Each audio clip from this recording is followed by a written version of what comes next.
The Warriors lose to the Phoenix Suns 119-130. Steph Curry has 50 points.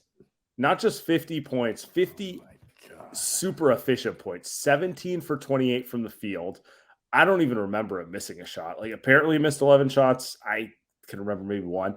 9 rebounds, leading the team in rebounds. 6 assists. He had a block, if you care.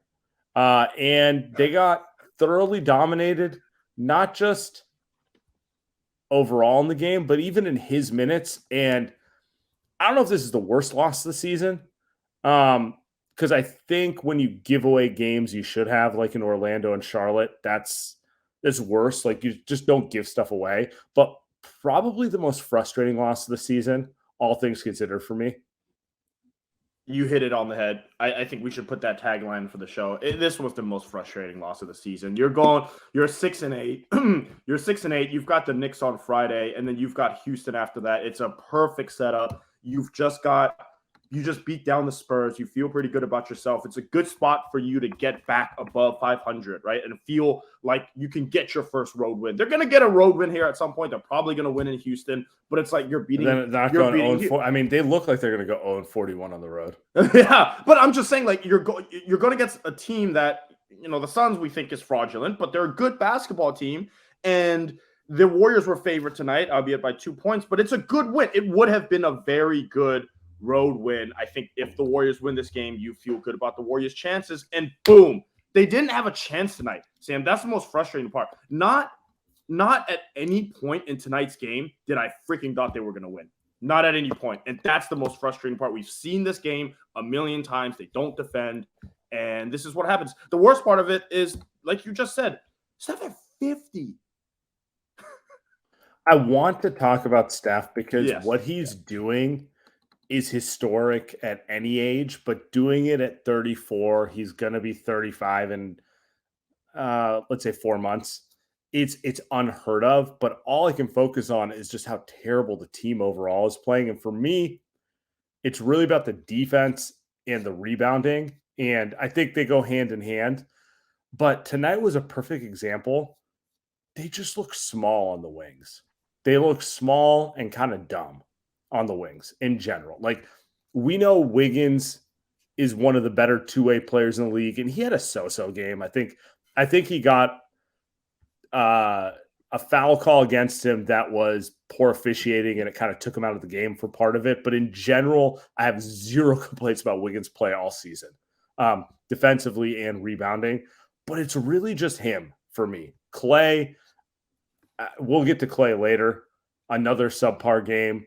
Jordan Poole, he was really good against the Spurs. Subpar today, both next to Steph and not next to Steph.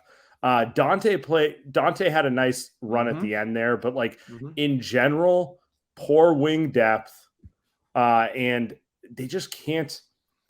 The Warriors, in my opinion, have been defined by wings throughout. They've been defined, 1 by Steph and 2 by wing versatility, right? Like, that's when the Warriors have wing versatility around Steph and Draymond Green, they're unbeatable. No one has beaten them in a decade. When you have Steph, Draymond, and wing versatility. When I look at this roster, Steph's maybe better than he's ever been. Draymond was not particularly good tonight, but he's been very good this season. But their wing depth sucks. Yeah, Klay Thompson can't guard anyone right now. Andrew Wiggins is their best defender. He's solid. They obviously lost GP2, and Klay's not been that guy. And then you go down the line, Jordan Poole is not good defensively. We knew that, but they're also missing veteran guys that just know how to operate a scheme. Nemanja Bjelica could play 15 minutes and not fuck up and not foul. And tonight we're watching over and over again. JaMychal Green comes in and he's just shoving DeAndre Ayton for no reason. Gets called for a foul.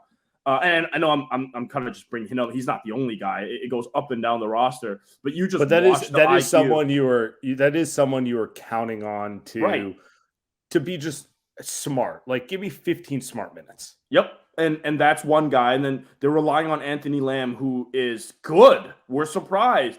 But he's playing 24 minutes. That's way too much. You can't play a guy like that 24 minutes and expect to beat a team like the Phoenix He wasn't Suns. even invited to camp when camp started. Like, don't tell me Insane. They had like this grand plan for Anthony. He was a pickup 2 weeks into camp when they're like, oh, we don't have enough. He's like their version of this year's GP2, but GP2 way more impactful, right? And again, not anything against them. Or 2 years ago with like JTA, where you're just like, this is a great find, but part of you's wondering, should he be the 5th best player on the team, which is kind of what Anthony Lamb is right now. Well, that's what happened with JTA. We're talking about comparing this team to 2020, 2021. How many games that season that Steph scored 38 points efficiently, and they would just lose because we love JTA, but when JTA is in your closing lineups, it's just not going to work out. And again, we're not middle of the road team. Yeah. And that's, I mean, shit, the Warriors are worse than that right now. They're 0-8 on the road, and they're 6-9, 15 games into the season now. And this is not. The Warriors are still in a good chance to even be a 3 seed and have home court advantage. But just watching this team, how can you take them seriously? On top of the defense, Sam, there's no energy. These guys look like, it's not like they look unhappy or anything. Is anyone going to smile on the court? Is anyone enjoying playing basketball? Hey, where's the joy cam? Hey, come on. You do bring up a fair point on like early season. All right, they're 3 games back of the 4 seed right now. But 6-9 is 6-9. You don't rectify this soon, and all of a sudden you're in a very deep hole. You know what I'm saying? Like, yes, I get it. The Memphis Grizzlies are 9-6.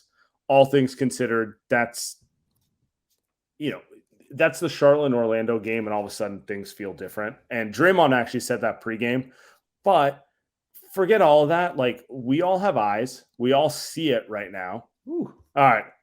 We got our first super chat of the night from Solomon's Tech. Let's be real. The season is over. Ooh. I'm not willing to go there, but I will tell you this. All right. No Kuminga tonight. He was sick. And